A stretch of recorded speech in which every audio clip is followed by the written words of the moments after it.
بسم اللہ الرحمن الرحیم۔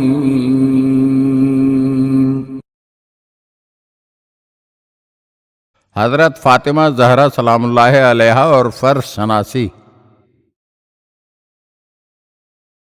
جناب فاطمہ سلام اللہ علیہا کوئی معمولی خاتون نہیں تھیں، بلکہ بادشاہ دین و دنیا کی صاحبزادی، تمام زنان عالم کی سردار تھیں، لیکن اللہ رے فرض شناسی و انکساری کہ اپنے گھر میں جھاڑو بھی دیتی تھیں، چکی بھی پیستی تھیں، روٹی بھی پکاتی تھیں، بچوں کو نہلاتی دھلاتی بھی تھیں، کھلاتی پلاتی بھی تھیں، بیمار ہوں تو بہلاتی تھیں، تیمارداری بھی کرتی تھیں، گھر کا کام کاج کرتے کرتے تھک جاتی تھیں، مگر یہ ممکن نہیں کہ گھر کا کوئی کام ادھورا رہ جائے، ہاتھ زخمی ہوں تو ہو جائیں، مگر چکی پیسنا چھوڑتی نہیں۔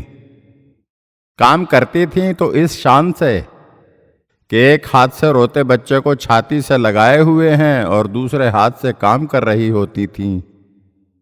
دنیا کی مسلمان عورتوں کو آپ کی زندگی سے سبق حاصل کرنا چاہیے اور ان کو جناب سیدہ سلام اللہ علیہا کے نقش قدم پر چل کر اپنے گھریلو فرائض کو پہچاننا چاہیے۔ گھریلو خاتون بننا بہت آسان ہے، لیکن گرہستی کے فرائض کا پوری طرح ادا کرنا اور اس چھوٹی سی دنیا کا صحیح معنی میں انتظام کرنا بہت دشوار ہے۔ اگر آپ ہمارے چینل کی نئی ویڈیوز دیکھنا چاہتے ہیں تو ہمارے چینل کو سبسکرائب کریں اور گھنٹی کے بٹن کو دبائیے تاکہ ہر آنے والی ویڈیو آپ کو جلد موصول ہو سکے، اور ہاں، لائک اور شیئر ضرور کیجیے اور اپنے قیمتی کمنٹ سے ہمیں آگاہ کیجیے۔ شکریہ۔